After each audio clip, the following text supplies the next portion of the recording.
दरवाजे तो बंद होते ही हैं। कितनी बार छीनोगे मेरा सिंहासन? कार्तिक आर्यन फिल्म भूल भुलैया 3 का फिलहाल बहुत प्रमोशन कर रहे हैं और इस प्रमोशन के दौरान बातों ही बातों में उनके मुंह से कियारा एडवाणी का नाम निकल गया। अब आप सोचेंगे कि क्या वो भूल गए कि कियारा एडवाणी नहीं बल्कि तृप्ति डिमरी के साथ वो फिल्म कर रहे हैं? तो वैसा नहीं है भाई। दरअसल उन्होंने जिस तरह से बात करी, जिस तरह से कियारा का नाम लिया, उसे लेकर कुछ लोग ये कह रहे हैं कि उन्होंने बातों ही बातों में भूल भुलैया 3 में कियारा की एंट्री का हिंट दिया है। दरअसल भूल भुलैया 3 को लेकर 2 क्लाइमेक्स शूट किए गए हैं। इस बात को लेकर जब उन्हें एक इंटरव्यू में पूछा गया तो उन्होंने ये बोला कि इस फिल्म से जुड़े 5 लोगों को छोड़कर बाकी किसी के भी पास पूरी स्क्रिप्ट नहीं थी। मतलब स्क्रिप्ट के लास्ट में जो 15 पेजेस थे वो बाकी किसी के पास नहीं थे, इवन असिस्टेंट डायरेक्टर के पास भी नहीं थे। और जब हम कियारा के साथ शूट कर रहे थे, इतना बोलकर उन्होंने एक पॉज लिया और सारी की सारी ऑडियंस शॉक हो गई एंड सॉरी बोलते हुए, करेक्ट करते हुए फिर विद्या बालन का नाम लिया और वो थोड़े से हंस भी रहे थे।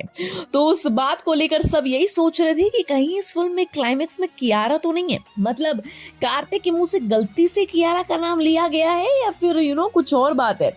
बल्कि सबको बस यही लग रहा था कि शायद कियारा भी भूल भुलैया 3 का हिस्सा हो सकती है, क्योंकि वो भूल भुलैया 2 में कार्तिक के साथ पेयर बनी हुई थी।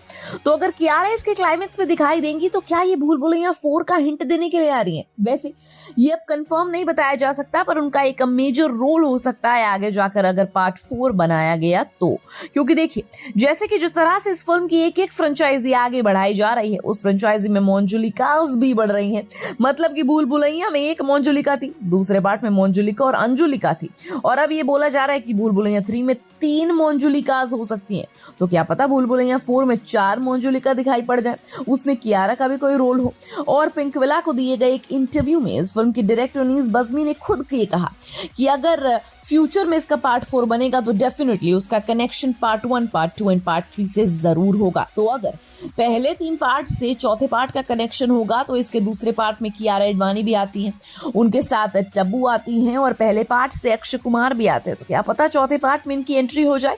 वैसे अक्षय को लेकर अनीस बज़मी ने ये कहा कि एक बेहतरीन मौका होगा खास तौर पर अक्षय कुमार के लिए, क्योंकि कार्तिक आर्यन को भी काफी पसंद किया जा रहा है और कार्तिक अक्षय कुमार के बड़े फैन हैं। अक्षय एक वर्सेटाइल एक्टर है, कॉमेडी, इमोशंस, एक्शन, बहुत कुछ में काफी बेहतरीन करते हैं। तो मतलब अनीस चौथे पार्ट में अक्षय के साथ काम करना पसंद करेंगे, ऐसा उन्होंने ओपनली कह डाला।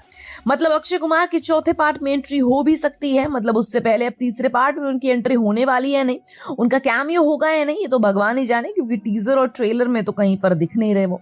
वेल, अगर इससे जुड़ा कोई सरप्राइज होगा तो फिर ठीक है, उन्हें अभी पर्दे पर रखा होगा तो अच्छी बात है।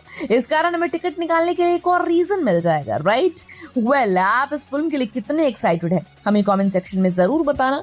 And till then keep watching Bollygrad studios. Become an actor in Bollywood. WhatsApp hi to 882885088.